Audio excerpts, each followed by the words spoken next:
This is the Business of Apps podcast, bringing you actionable insights from the leaders of the global app industry and the world's fastest growing apps. You can find more app news, data and analysis over at businessofapps.com. Welcome to the Business of Apps podcast. On this show, we invite app industry professionals to cover various topics. We promise to do our best to keep it both insightful but brief. In this episode, we have Natalie Drozd, Marketing and UA Lead at Fabulous. Natalie, welcome to the Business of Apps podcast. Hey, so happy to be here. Great. It's great to have you on the podcast. Thank you for coming. My pleasure. For more than a century, scientists have been trying to pin down what sets us humans apart from the rest of the animal kingdom. The most prominent feature that seems to be doing the job is collecting, sharing, and storing information. You as an app marketer are always on the quest for new information, namely to learn from your peers how to handle various parts of the app marketing equation. So today I have Natalie from Fabulous App to share with you her user acquisition strategies that help her at work. But first, let's start with talking about you, Natalie. Tell us about yourself a little bit. I'm Ukrainian. I like dark humor and sarcasm. I love mountains and marketing. But as we're here to talk about more user acquisition and business-related things, I have to highlight my 5 years of experience in subscription-based applications, especially in health and wellness niche. What I do a lot of things within user acquisition and marketing, from ASO and organic activities up to influencer marketing and paid channels such as Facebook or Google. The app industry is vast. To navigate this space, you need a directory to look up suppliers and partners, and you need to know who are the best. Visit our marketplace directory at businessofapps.com/marketplace/podcast. And now, back to the show. Well, that's a pretty good run-up. How long have you been doing this? More than 5 years already. Well, that's a good, I believe, good set of marketing campaigns under your belt by now after more than 5 years. And one burnout, of course. Oh, of course, that counts. All right. Fabulous. Your company, well, why is it fabulous? Tell us about your company, please. Is that good? That's because it's fabulous? Well, I mean, the name speaks for itself. The company Fabulous because it's just fabulous. That joke. But Fabulous is the company that uses behavioral science to help people build better habits. And I'm actually proud to say that it's actually true, that the techniques that are used in the app, especially Fabulous, are built upon scientific research, as well as a lot of product improvements done from the product and growth team on a day-to-day basis. Even though I cannot say things is always favoring Fabulous, just like any other company, we face challenges, market conditions, but it's really great to work with people who value personal development and improvement on a day-to-day basis. So working at Fabulous is a very interesting journey because I'm a Fabulous user myself, and it actually makes it way easier for me to market this product to other people. That's terrific. I used to be a marketing back in the day, like more than 8 years ago. And I remember that it was always a problem to market some app which you're not using yourself. If you can use it on a daily basis, you're kind of you're getting rid of this chore to get back to the app because it's your work and you have to check the app, see how these what kind of features it has. But if you're just using for yourself, it's it's easy. And it's easier and it's slightly more personal because you emphasize the customers, and you, by active usage of your product, you realize the pain points, and you can also improve the product itself, but providing feedback not through type form, but basically by talking to product managers about things that should be improved. Exactly, that's the best part. And I gotta say, I don't think I can see a lot of apps on the App Store for habits creation, which which is interesting because that's it goes beyond this, normal expected scope of applications like photography, social media, um, you know, um, workouts. Creating a habit is a really good way of expanding your um, enriching your life, so to speak. Okay. First, let's define what is marketing funnel notion. I know this term quite familiar for marketers who are in the business for more than a few years, but for the sake of those listeners who are new to app marketing, what is it? There is like a classic marketing term, funnel, which is basically the process of person getting to know about the need up to becoming the loyal customer of your product.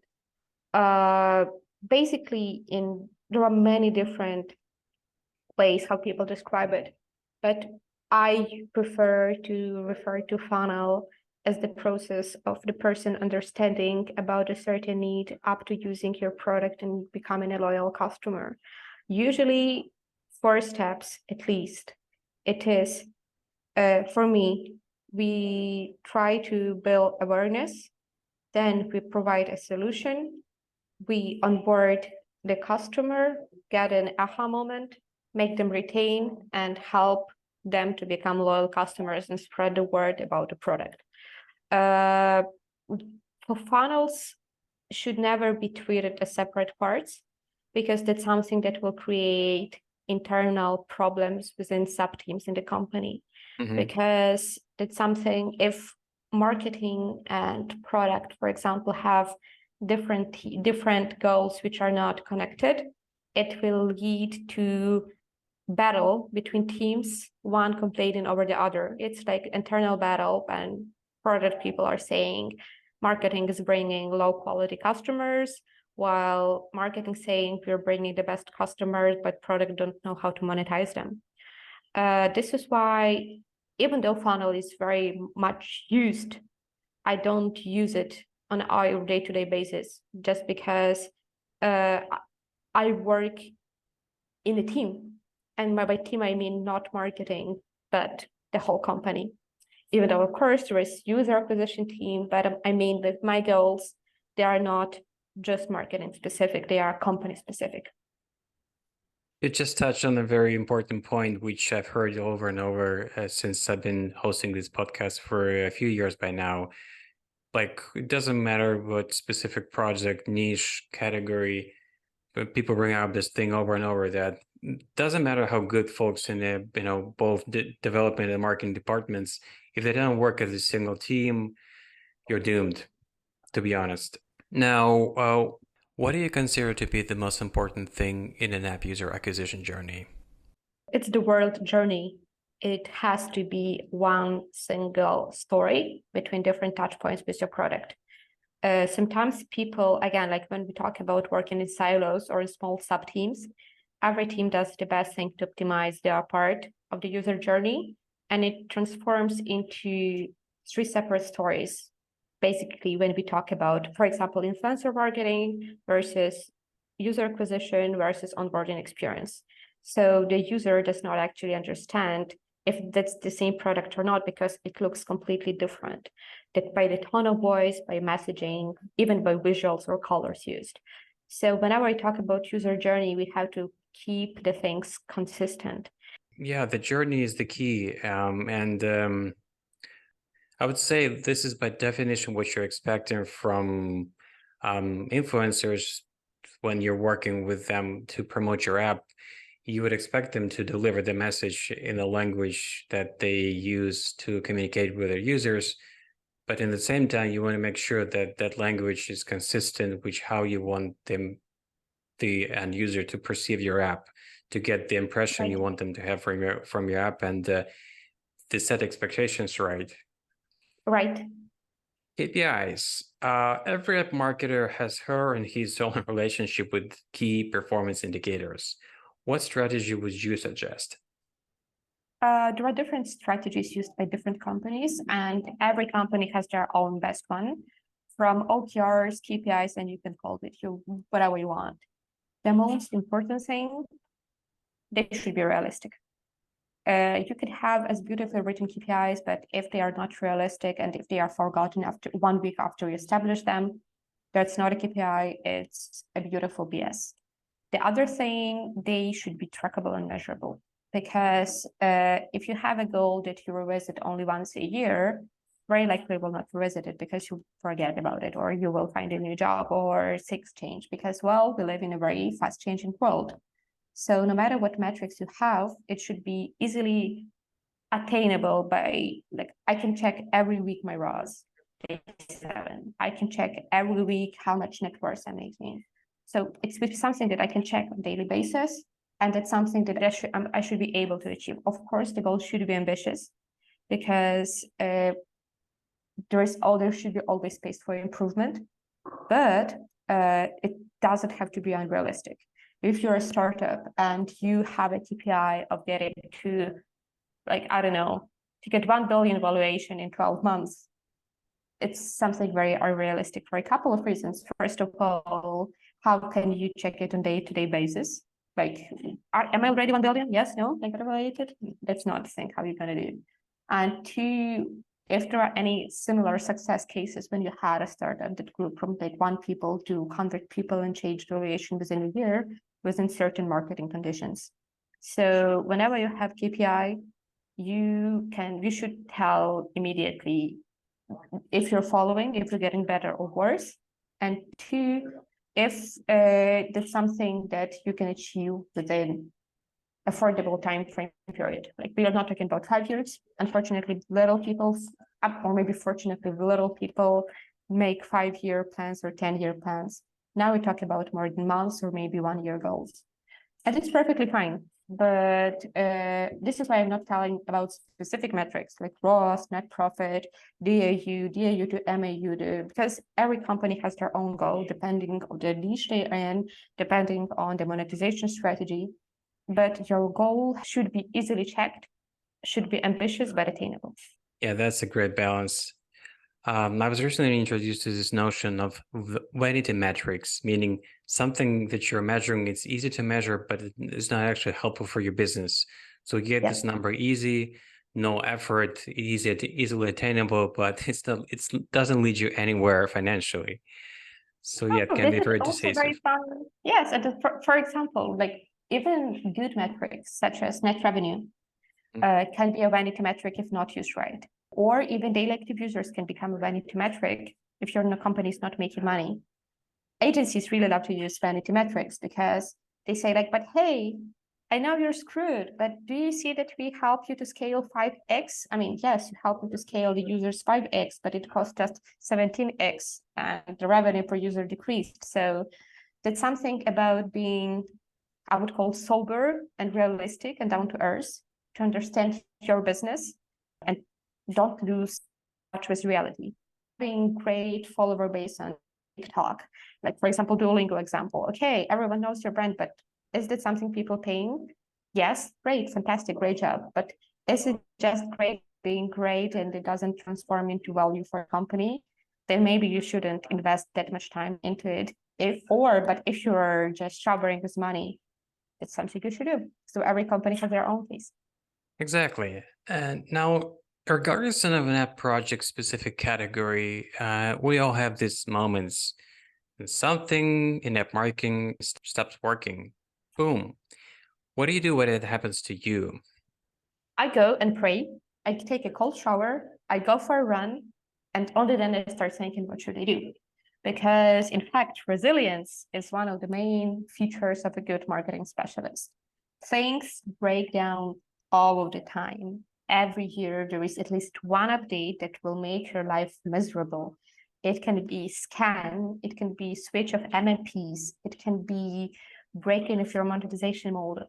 So if you want to be a good marketer, one of the things that you must know is how to deal with things you cannot control. We're living in a bubble, we are living in a society, and a lot of things are not under our control. For example, as of now, we have March 2023, there are hearings about banning TikTok in the US, and if your company is dependent on TikTok marketing, you will be screwed, maybe, or maybe not, if they figure out a way how to get out of the situation. But things like this happen over and over again.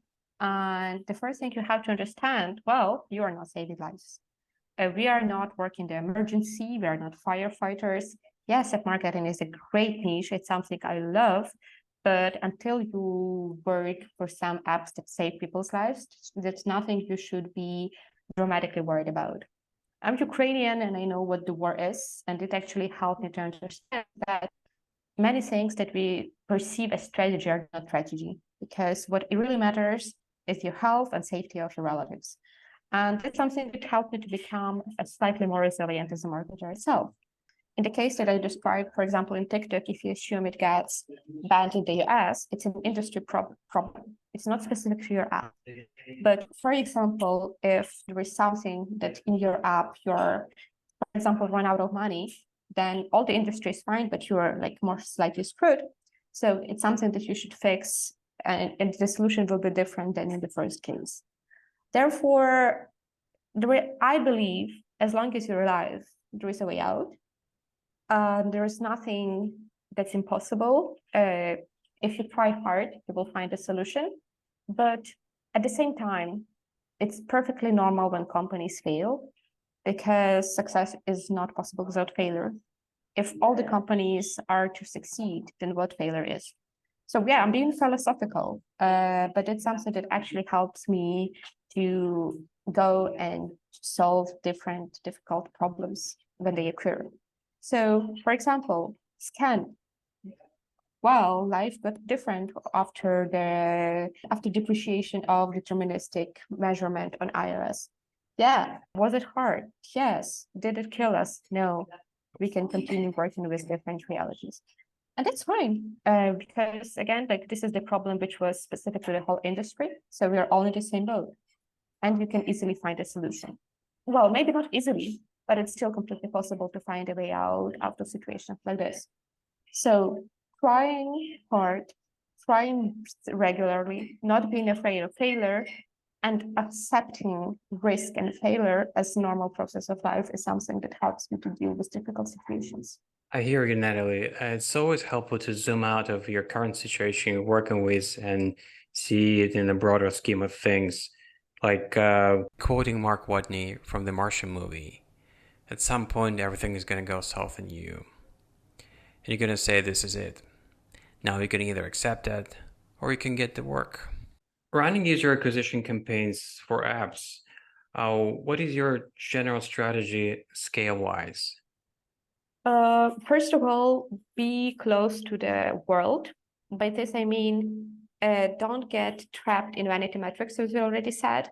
You can have amazing CPI, you can have even good LTVs, but if you are getting run of cash, it's not sustainable. So having understanding where you are right now, where your company is, and what are your capabilities. So this is when we talk from the bigger perspective. When we go into trenches, consolidate as many campaigns as possible into smaller number of campaigns, but with higher number of events per campaign, because it's something that helps to run successful campaigns on different channels, especially in the iOS environment, where we all have to pass the privacy threshold before actually allowing campaigns to optimize. Rule number 3, be creative, but at the same time, don't overload your campaigns with creatives. Let me explain. You should try different creative approaches, but just like with consolidation of campaigns, you shouldn't have too many creatives in your campaign, because you should let the system train on creative level as well. If you have too many of them, all of them will receive very little information. But it's better to have 10 beautiful creatives rather than 50 in your campaign, but make sure that Facebook will have enough feedback for each of them rather than the other way around.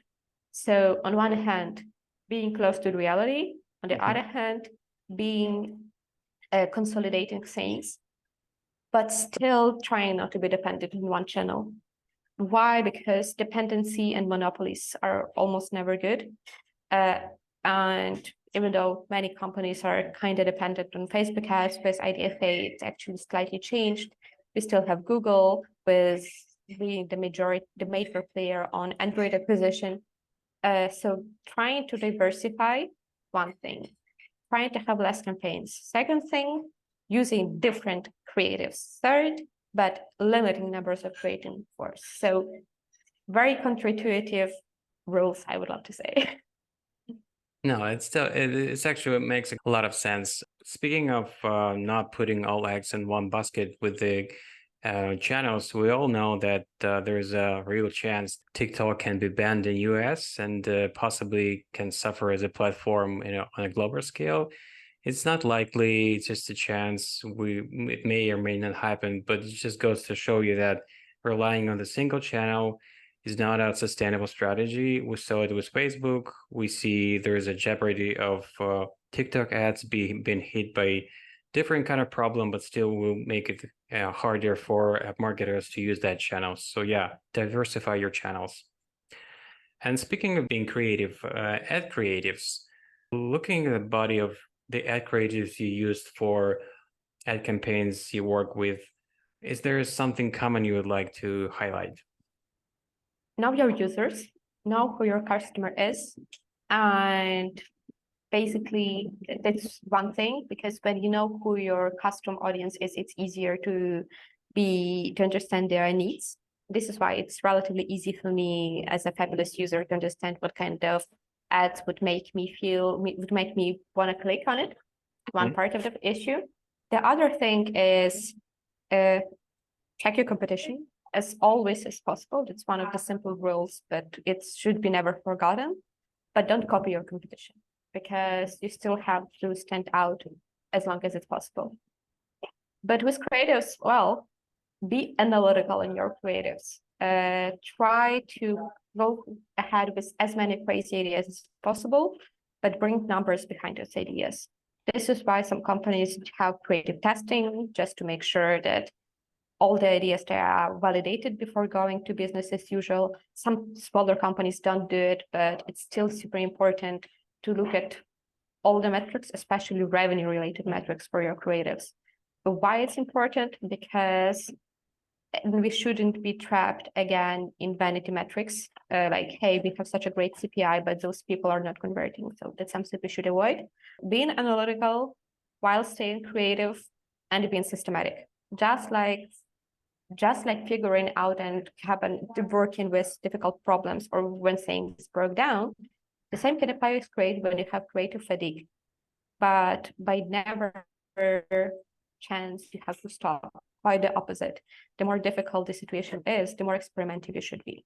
Great. This is a good set of recommendations for ad creatives, and it's a great point about the fact when you are using the product you're advertising, you can resonate with the messaging you're using for reaching out other people to use the same product. You can see what will be working, will not be working. Yeah, that's really helpful. When it comes to working with different UA channels, what is your rule of thumb?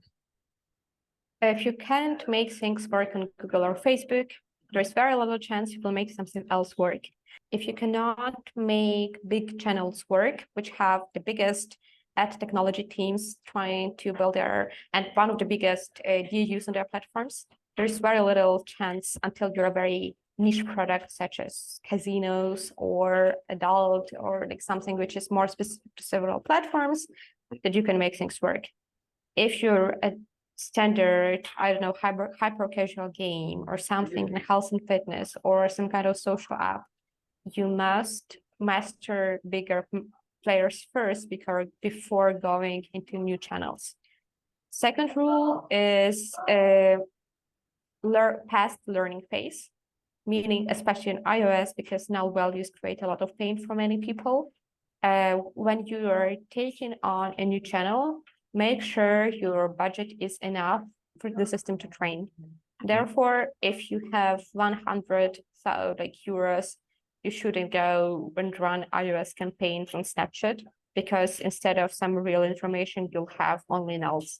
Yeah, that's a terrific point about using big marketing channels as kind of a laboratory to assess what is how good or bad your strategy is it working on the biggest scale, given how much information is being captured and used for advertising by Meta, by TikTok, by Google. This is your best chance to actually test your approach. What would be your best key takeaways for the audience? Oh, one sentence. Marketing is about being resilient and try again after every failure. There is nothing like you're having success after success. Quite the opposite. You will have 8 failures and 1 success that will pay off all these failures that you had. So you have to be resilient. You have to be inventive. And at the same time, you shouldn't lose your courage from one failure to another. It doesn't sound like very marketing specific, but it's something that helps me to come up with creative solutions on a day-to-day basis and not burn out. Because if I treat every failure personally, I'd be already gone from the UA marketing for a very long time.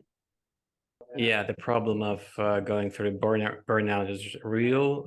So many of us have gone through this challenge, and you better come up with a strategy to avoid these cases. It's not good for your psyche.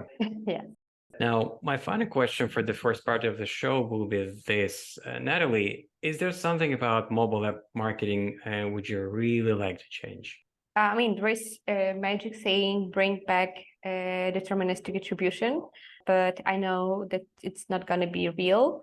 But if we talk about perfect world, let's never, ever forget about our customers. That applies to misleading ads, that applies to body shaming and threatening your customers. Of course, we all are here to make money and make our companies grow by increasing their value, but we should never ever achieve it by making other people feel bad and miserable. So being a good marketer should not make you becoming a bad human or making other people's life feel bad. This is especially true when we talk about ads that use different negative social stereotypes or some, I don't know, gender roles. It's something that makes me obviously bad. I want all the marketers to know that money is good, but being human is more important. That's an excellent point, Natalie. Your bottom line is not the whole thing. It's not the entire game. You have to remember about, be responsible and conscious marketer. Don't just go down to the how much profit you're generating for the next quarter or so. That's the bad behavior for sure. Yeah. Okay, that was the first part of the show. There's a second one where I'm asking a set of quick questions to every guest on the show, because I do want to not only bring people the value of learning something from the topic we're discussing, but giving them a chance to know a little bit better people who are coming in the show. So here we go. Question number 1. What smartphone are you using now? Is it always one platform, iOS or Android, or you're switching between these two? It's always Android. I don't want to be ever dependent on any single platform. And I know it sounds counterintuitive, but I'm using MacBooks. So for work, I use Apple production, but my phone is Android always. And my watch is Garmin. So I am not hidden or stuck in the walled garden. You're a cross-platform person. That's nice. Oh, okay, let's go back in time. What was your first mobile phone before the smartphone era? Oh yeah, it was Nokia Supernova 7200. I was back in school. It was a very beautiful and small Nokia phone, but I felt very proud of it. Oh, great. Yeah, those sweet days. Okay, back to present. Imagine you left your smartphone at home. What would be the most missing feature for you right now? For me, it is definitely paying with NFC on my phone, because I don't take my wallet with me anymore. So if I forget my phone, very likely I won't be able to buy anything. I mean, I'm a spoiled kid because usually in Kyiv, where you could pay contactless wherever you go. And without wallet and without phone, you will be just lost. I hear you. All right. What new technologies for the smartphones are you most excited about? Could be hardware, software, or the combination of these two. Probably not something fancy and being, discussed a lot, not something trendy, but just for you. Oh, well, like, do you want me to talk about AI and generative AI because it's the biggest trending topic? I think, yeah, it's a great thing. But when we talk about day-to-day technologies, I want our devices, especially smartphones, to provide more health data and to help people build a healthier life. So there are already a lot of technologies in place on Apple Watches and on like Garmin watches like mine, but making it even better, providing better suggestions and motivating people to move more actively, to walk the stairs instead of taking elevators. That's something that I would really love to explore and expand within our niche. And secondly, while still talking about AI, I do believe that's something that can help us to, the very funny use case, but I think very important, to understand all the terms and conditions we are accepting when we're visiting any kind of website or using any service. Because let's be honest, how many people read all this Arial 5 font 5 text with party 1 and party 2? So if there is a tool that can, in very simple and human acceptable form, say what these terms and conditions actually mean for you, for example, there is no way to get a refund, or the company is registered in some kind of shady place, so very likely they are doing tax avoidance business, hello Uber, or something like this, would actually help us to be more mindful of the things we accept on the internet. Oh, Natalie, let's copyright this idea right there. Making sure that ChatGPT can summarize the terms and conditions for you and make sense of them. Yes. This is actually huge because nobody's reading, as we all know, nobody reads this huge 5-7 pages of text written by a lawyer, which I'm not sure how they comprehend what it says, but they have for different folks vocabulary. Yeah, I mean, like they have just a specific vocabulary, exactly. which is not easily readable for normal humans like you and me. So actually, ChatGPT can become a translator from a lawyerish language to humanish. Speak English to me, please.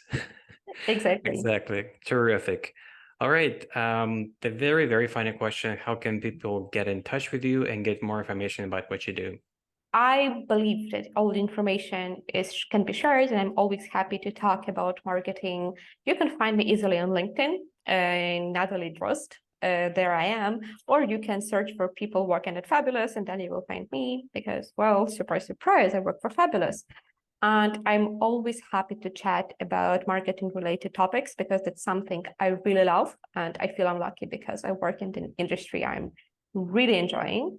So LinkedIn is the best place to find me. And if you need my email or additional contacts, find me on LinkedIn and I will share it with you afterwards. Terrific. Natalie, thank you so much for coming on the show and spending time with us. Thank you. Thank you very much, and I hope you enjoy it. My pleasure. And that was Natalie Drozd, Marketing and UA Lead at Fabulous. To listen to more episodes, subscribe to our podcast on iTunes, Spotify, Stitcher, Google Podcasts. Just search for Business of Apps and you will find us easily. Remember that we release episodes on Mondays, so subscribe and you'll be able to get new episodes on your smartphone, tablet, or computer as soon as we release them. And please don't forget to leave us a review or comment on iTunes. It is highly appreciated. And all episodes will also be available on businessofapps.com. Thank you for listening. See you next week. Thank you for listening to the Business of Apps podcast. For more, head on over to businessofapps.com.